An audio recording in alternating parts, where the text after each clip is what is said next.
আজি আমি সংবাদমেল আয়োজন কৰাৰ প্ৰথম কথাটো হৈছে যে হিমন্ত বিশ্ব শৰ্মা নেতৃত্বাধীন চৰকাৰখনে যি অবৈধ বেদখলকাৰী উচ্ছেদ অভিযান আৰম্ভ কৰিছে বা চলাই আছে তাক আমি পূৰ্ণ সমৰ্থন জনাইছো। চৰকাৰী ভূমি যোন আছে তাক উচ্ছেদ কৰক, তাত আমাৰ ক'বলগীয়া একো নাই। চৰকাৰ প্ৰশাসনৰ এই পদক্ষেপক আমি খিলঞ্জীয়া মুছলমান হিচাপে, অসমীয়া মুছলমান হিচাপে আমি সমৰ্থন জনাইছো আৰু পৰৱৰ্তী সময়ত অনাগত দিনতো আমি তেওঁলোকক সমৰ্থন জনাই যাম। কিন্তু আমি ক'ব বিচাৰিছো তিতাবৰৰ বিভিন্ন প্ৰান্তত চৰকাৰী ভূমি এতিয়াও কিন্তু বেদখল হৈ আছে, কিন্তু বেদখল মুক্ত কৰিব লাগে। আৰু দ্বিতীয় কথা হৈছে যে আমাৰ অসমীয়া ছোৱালীক মিয়াই বা অবৈধ সন্দেহজনক নাগৰিকে তেওঁলোকে নিজৰ জালত ফচাই মেলি তেওঁলোকে বিয়া পাতে বা পলুভূমিৰে তেওঁলোকে লৈ যায়। তাৰপিছত তেওঁলোকে কি কৰে, জোৱাই বস্তি বনায়। এই জোৱাই বস্তি বনাবলৈ আমি দিয়া নহ'ব, সেইটো আমাৰ স্পষ্ট কথা। মাননীয় মুখ্যমন্ত্ৰী হিমন্ত বিশ্ব শৰ্মা ডাঙৰীয়াই যি সাহসী পদক্ষেপ লৈছে উচ্ছেদৰ, সেই উচ্ছেদক আমি সমৰ্থন জনাইছো, 100% সমৰ্থন জনাইছো। এই উচ্ছেদ আমি দেখিছো উৰিয়ামঘাট, মেৰাপানী, আমাৰ কাষতে লাগি থকা তিতাবৰ কাষতে লাগি থকা মেৰাপানীত ফৰেষ্ট লেণ্ডত হৈছে। আৰু এই উচ্ছেদটো লেহেমীয়া হৈছে। এই উচ্ছেদটো আৰু খৰতকীয়া হ'ব লাগে।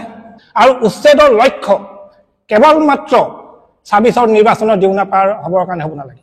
উচ্ছেদৰ লক্ষ্য হওক অসমীয়া জাতিৰ ভৱিষ্যত সুৰক্ষাৰ বাবে। আমাৰ এইটো এটা আহ্বান মাননীয় জনপ্ৰিয় মুখ্যমন্ত্ৰী হিমন্ত বিশ্ব শৰ্মা ডাঙৰীয়ালৈ। আৰু তাৰ লগতে আমি আহ্বান জনাইছো যে কাজিৰঙাত উচ্ছেদ হ'ব লাগে। কাজিৰঙাত সন্দেহজনক ব্যক্তি তাত বসবাস কৰি আছে, এতিয়াও বৰ্তমানো কৰি আছে।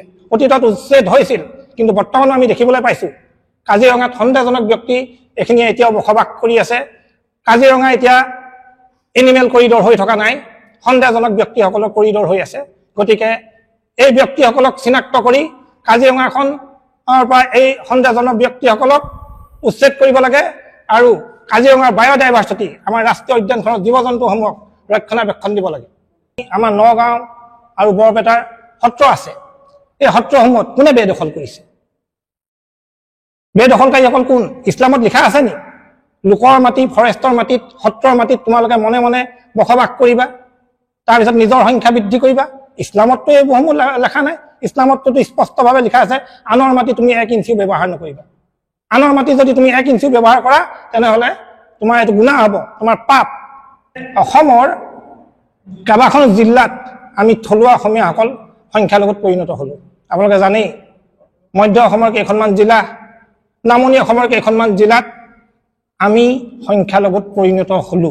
আজি যদি আমি জাগ্ৰত নহওঁ, আজিৰ পৰা 50-100 বছৰৰ পিছত আমাৰ অসমীয়া জাতিৰ ভাষা, সাহিত্য, সংস্কৃতি কেৱল মিউজিয়ামতহে থাকিব, বাস্তৱত আমাৰ নাথাকে। গতিকে আমি শংকিত হৈছো। আমি যাক সততে মিয়া বুলি কওঁ, তেওঁলোকৰ যিটো আগ্ৰাহী মনোভাৱ, তেওঁলোকে যি কম সময়ৰ ভিতৰতে জনসংখ্যা বৃদ্ধি কৰি দিয়ে, সেই জনসংখ্যা বৃদ্ধিৰ প্ৰতি আমি শংকিত হৈছো।